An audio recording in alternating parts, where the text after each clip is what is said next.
You last saw my knockout rosebush in July. Now it's mid-September and it's doing fantastic. All of this, and I mean the whole thing, was about 100% dead. But don't let rose bushes fool you. They can look dead and it's oh, hello, look who's here. There's a praying mantis right there. That's pretty funny. So kind of like this, everything looked a little like this, just dead, no life. Don't let that fool you. Let your rose bush come back and do, its own way of growing back, its own thing, because it's actually more alive than you think. But now I'm going to show you how to take care of the rest of this so you get a lot of blooms. Just like this. I just started getting these, and look, I'm going to have more. All over it's going to start blooming, and I get my roses to bloom all season long. Except for when I transplant them, but that's a different story. Now that everything is green and alive, I'm going to start coming in and taking out all the dead stuff.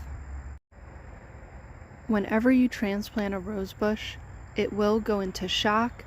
Almost all the leaves will fall, it'll die, but not entirely.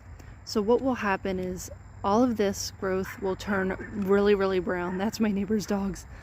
And it'll fool you and make you think, oh my gosh, I killed my plant. You did not. Rose bushes are hard to kill. So what I want to show you is I left this whole thing stay brown for about a month, and then all of a sudden I got little sprouts of green everywhere. But now what I'm going to do is the actual dead parts, which haven't come back in this little chunk, are actually what's dead. So see this whole branch right here? That whole thing I'm going to take away. Just right here, and then gone. Ow, I should be wearing gloves. I just snagged. So right here again, this is all dead. Come right in here, take that out. But make sure if there's any green on a branch at all. See all this? It looks brown, but there's a hint of green in there. Don't take that out. Here's another one that's almost all brown. Take that out.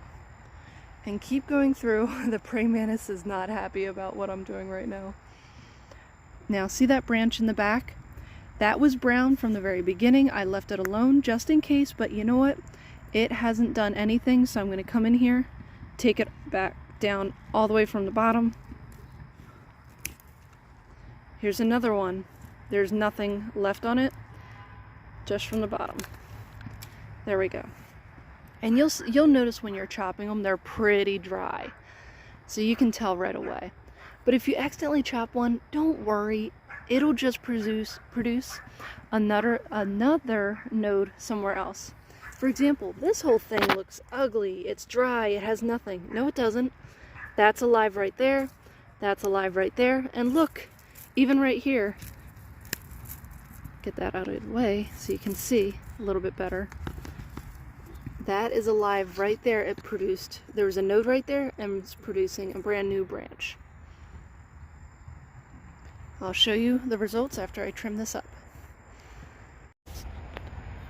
Here's a look at my rose bush after trimming it, and I just wanted to show you my little friend here that was hanging out with me the whole time.